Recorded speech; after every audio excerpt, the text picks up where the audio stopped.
안녕하십니까. 용인 생명의 빛교회를 담임하고 있는 정재호 목사입니다.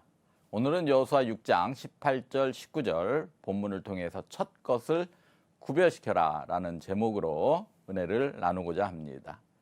하나님께서는 여호수아에게 가나안을 정복하기 전 여호수아 3장 3절에 언약궤를 맨 제사장을 따라가라고 말씀하셨습니다. 이때부터 구름 기둥과 불 기둥은 사라지고 이스라엘 백성들은 언약궤를 맨 제사장을 따라갔을 때 여호수아 4장에 요단강이 갈라지고 6장에 여리고성이 무너지는 기적을 맛보게 됩니다.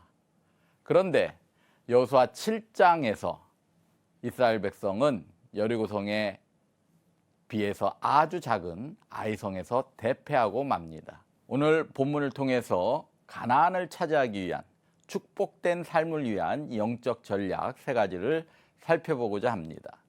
하나님께서는 여리고성 전투에서 노획한 것을 건들지 말아라. 아간이 범죄했을 때 하나님께서는 진노하고 아이성에서 대패한 결과를 가져왔습니다.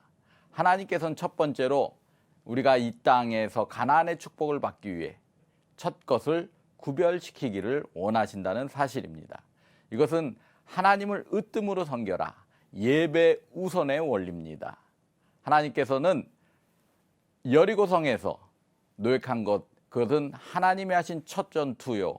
하나님께서 직접 하신 전투이기 때문에 건들지 말라고 말씀하고 있다는 사실입니다. 또 아간의 범죄는 한 사람의 범죄로 하나님은 다루지 않고 공동체의 범죄로 다루십니다.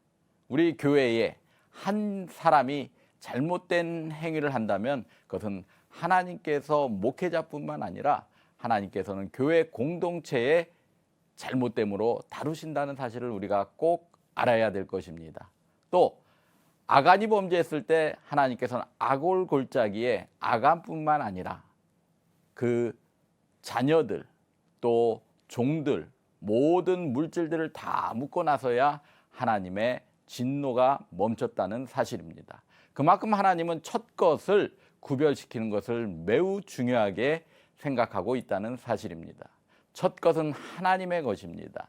가나안의 축복을 받는 두 번째 영적 비밀은 문제가 생기면 하나님께 엎드리라는 것입니다. 이것은 기도의 원리입니다. 여호수아와 여호수아의 군대들이 아이성에 대패했을 때 바로 여호수아와 장로들은 본인들이 잘못한 그 죄를 바로 깨닫고 철저하게 회개했을 때 하나님께서는 그 죄를 용서하시고 아이성의 다른 매복 전략을 통해서 승리하게 만들었다는 사실입니다. 야곱도 마찬가지로 야복강에서 에서의 군대가 자신을 죽이려고 할 때 자녀들과 아내와 또 종들과 모든 물질들을 먼저 보냈지만 마음이 편치 않았을 때 야곱은 야복강에 무릎 꿇고 기도하기 시작합니다. 성경은 천사와 씨름했다고 말씀하고 있는데 밤이 새도록 천사와 씨름하며 기도했다는 사실입니다.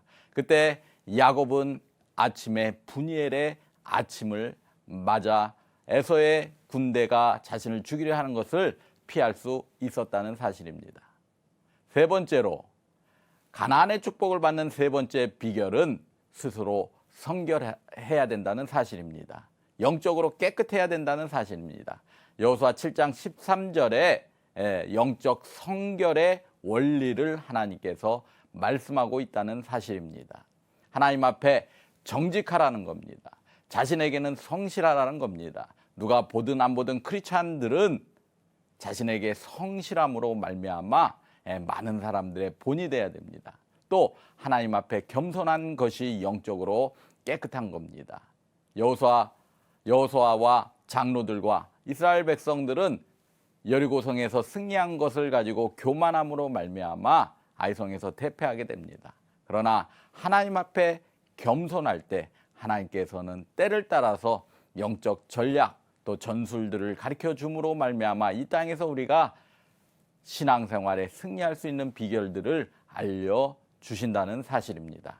저와 여러분이 이 두 번째, 세 번째 원칙을 가지고 신앙생활 하심으로 말미암아 이 땅에서 가나안의 축복을 받으시기를 주님의 이름으로 축복합니다.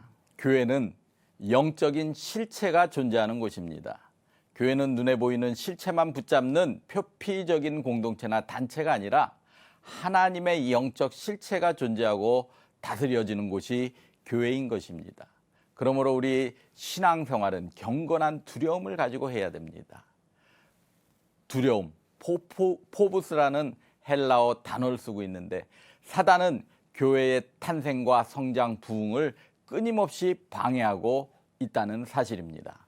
2020년도에는 마음을 새롭게 하여 사단의 전략에 빠져 저주받는 인생이 아닌 교회는 거룩한 영적인 실체인 성령이 존재하는 곳임을 깨닫고 거룩한 영적 두려움을 가지고 하루하루 하나님을 경외하며 삶에서 성령이 인도하시는 그런 축복받는 인생 되시기를 주님의 이름으로 축원합니다.